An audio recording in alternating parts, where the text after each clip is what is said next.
guys, welcome back to Mindmeld Tech. Alright, so today we're going to build inside the case we just painted. It's called just a Black Dragon build just because it's got a bunch of black dragons on it. So anyways, so what we're going to be putting into this case, we're going to start off with a Ryzen processor. This is a Ryzen 5 2600. It's a pretty solid processor. It's got 6 cores, 12 threads, 3.4 base on it. It's going to be a good starter chip for us. I think whoever ends up with this PC is going to enjoy it. Our video card, we're going to go with the Power Color RX 590. It's a pretty solid card. Got 8 gigs of RAM in it. It's going to do the job. We could go bigger, but I wanted to stay more closer to a budget build on this. It's going to be a little more than a budget build. The components going into this probably cost roughly $700. Most people, I think, budget think in the area of $500. But I'm like I said in a previous video, I like to leave some room for expansion, and we'll get into some of that too.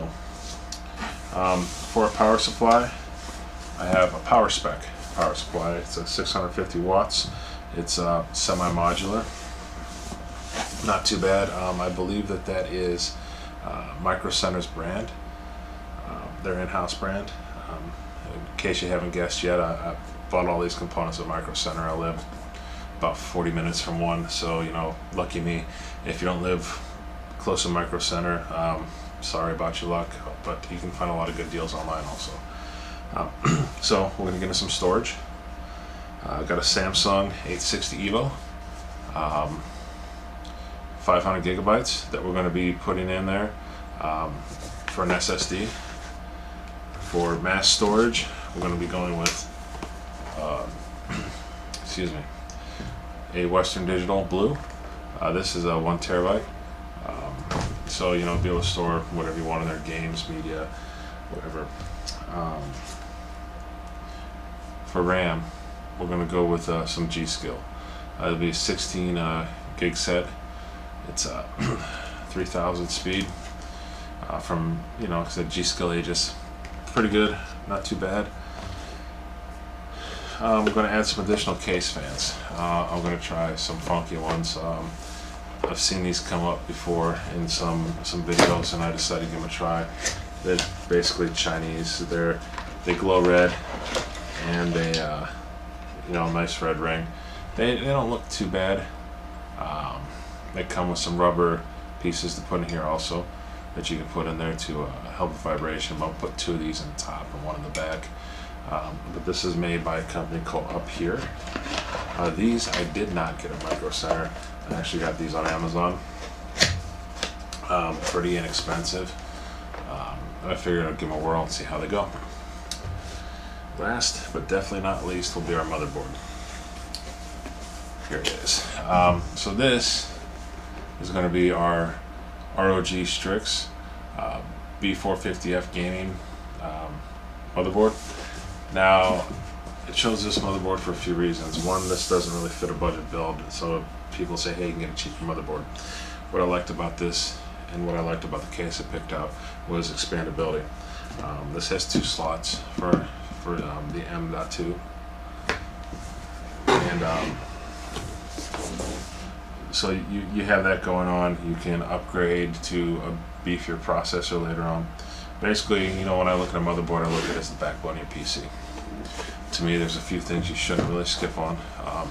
One should be your motherboard, and 2, if you can help it, your video card. There's a lot of things you can get around,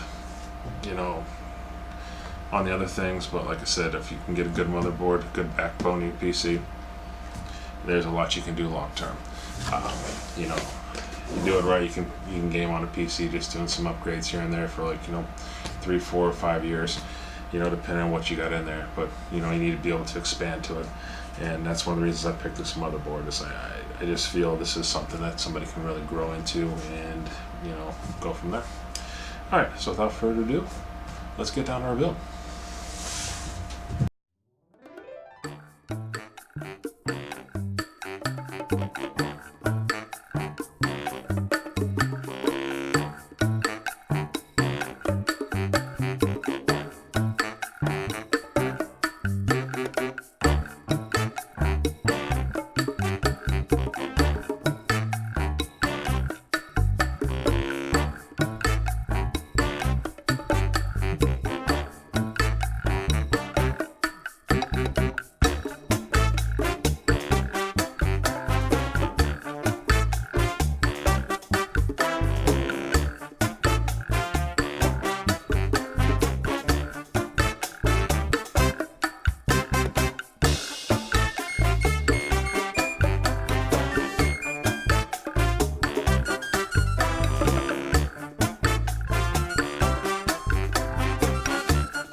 Okay guys, so that's our build. I hope you enjoyed the video. I really didn't get too much into step-by-step how to do the build. I just kind of went through it and did, basically a montage. If you'd like to see me do a how-to, I'm hoping to do a few more builds coming up this year. We'll go from there, see how that goes. I did several different benchmarks, as you can see. I went from the lowest settings to the highest settings in the benchmark program that I was using. I'll put a link to that program down below. But overall, as you can see, the computer performs pretty decently for what it is. Also, of note, it's I didn't overclock anything. I didn't turn the RAM up. A lot of times with the Ryzen systems, when you put the RAM in, you need to turn it up just a hair. I didn't do that. I just put everything in. I approach this video with this build as stock. We're gonna slap this together and turn it on and see what it does, and that's what we did. So just imagine if we do a little bit of tweaking and overclocking to it, that we could get some even better performance out of it. And that was all for about $700. Like I said before, you can do a budget build cheaper than that. But one of my things when I look at a budget build is I want to look towards the future. Nobody buys a computer or builds a computer and says, hey, I'm going to you play this budget build the rest of my life. You buy something, in my mind, that you want to build on.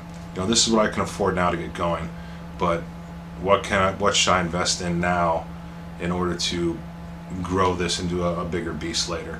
And my recommendation for that is always, get a motherboard that's going to have some of the features that you want. A video card's another spot to be, but the video card market isn't as competitive as the CPU market right now. So get a motherboard, that way you can upgrade your CPUs later and things like that.